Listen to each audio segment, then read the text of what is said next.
Umat Islam laksana hidangan di tengah-tengah yang semuanya akan memakannya. Dari kanan memakan, dari kiri memakan, dari depan memakan, dari belakang memakan. Bahkan sahabat bertanya, apakah saat itu umat Islam sedikitlah? Belantum kafir, kalian terlalu banyak, bahkan mayoritas. Tapi mayoritas kalian laksana wudhu tengah lautan. Kenapa? Nggak punya prinsip dalam berakhirat, nggak punya prinsip dalam beragama, gampang terombang-ambing. Bahkan ulamanya pun sudah terbelah, terbagi dua. Ada ulama su' dan ulama khair. Siapa ulama khair? Ulama yang menuntun kita pada jalan kebenaran. Ulama yang berani mengatakan yang hak itu hak, yang batil itu batil. Ulama yang akan dibenci, dicaci maki oleh orang-orang munafik dan orang-orang kafir. Itulah ulama-ulama khair yang wajib bagi kita untuk mengikuti mereka, saudara. Dan siapa ulama-ulama su'? Ulama-ulama yang hanya memikirkan dirinya, memikirkan kelompoknya, memikirkan organisasinya saja.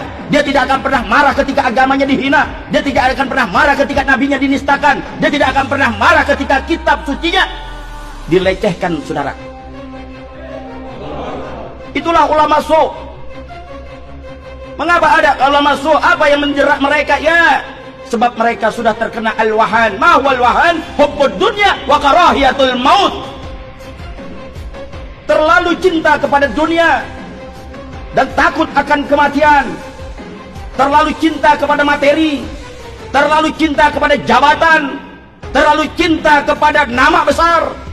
Wa karahiyatul maut, takut akan kematian, takut nggak makan, takut nggak dipanggil lagi ceramah kalau keras-keras dan kencang-kencang, takut nggak masuk TV lagi, takut hilang popularitasnya, menegakkan kebenaran dan keadilan dia takut sama sekali.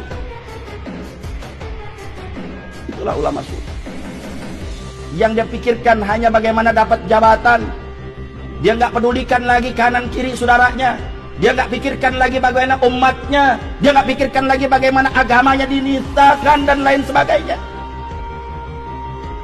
Bahkan dia bisa lebih bengis terhadap saudaranya sendiri, bisa bercipika-cipiki terhadap musuhnya, saudara.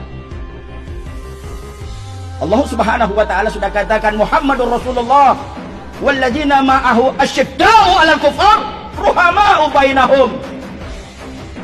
Muhammad adalah utusan Allah dan orang-orang yang bersama beliau wajib hukumnya bertindak tegas terhadap orang kafir. Ruhama'u bainahum, dan saling berkasih sayang di antara kalian. Jangan terbalik, saudara. Ama saudara sendiri bengisnya minta ampun, ama saudara sendiri luar biasa, su'uzurnya luar biasa, fitnahnya luar biasa. Tapi terhadap orang-orang kafir, bahkan kafir harbi, mereka bisa cipika-cipiki, mereka bisa bekerja sama hanya untuk kepentingan dunia saja, saudara.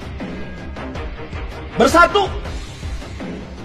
Apapun mazhab kita, apapun keturunan kita, selama negakkan kebenaran dan keadilan, ayo kita bersatu. Kulli haq walau kana murran, kata Nabi. Katakan yang hak walaupun itu pahit. Katakan yang hak walaupun kau akan difitnah. Katakan yang hak walaupun kau akan dipenjara. Dan katakan yang hak walaupun kau akan dibunuh. Tidak lain dan tidak bukan, kita kudu bersatu. Dan saya ingatkan kepada pemerintah Republik Indonesia, jangan suuzon terhadap umat Islam. Jangan terlalu a priori terhadap ulama-ulama yang istiqomah, yang ingin menjaga negara kesatuan Republik Indonesia.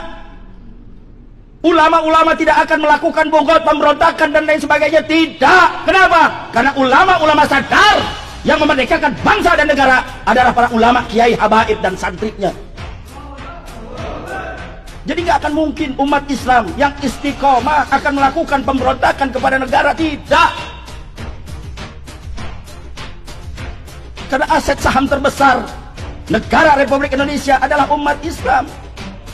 Kenapa begitu takutnya terjadinya Islamofobia dan lain sebagainya? Kok kita bisa diatur-atur orang mereka yang minoritas, para cukong-cukong, para konglomerat-konglomerat yang notabene adalah ingin menghancurkan bangsa dan negara kita. Dalam segi ekonomi tadi sudah dikatakan Indonesia ini nggak mungkin jadi miskin, tapi saat ini jadi miskin. Kenapa? Kita tidak pernah mau bersyukur kepada Allah. Jauh dari syariat Allah, meninggalkan bagaimana ajaran dari baginda Nabi. Jauh dari itu semua,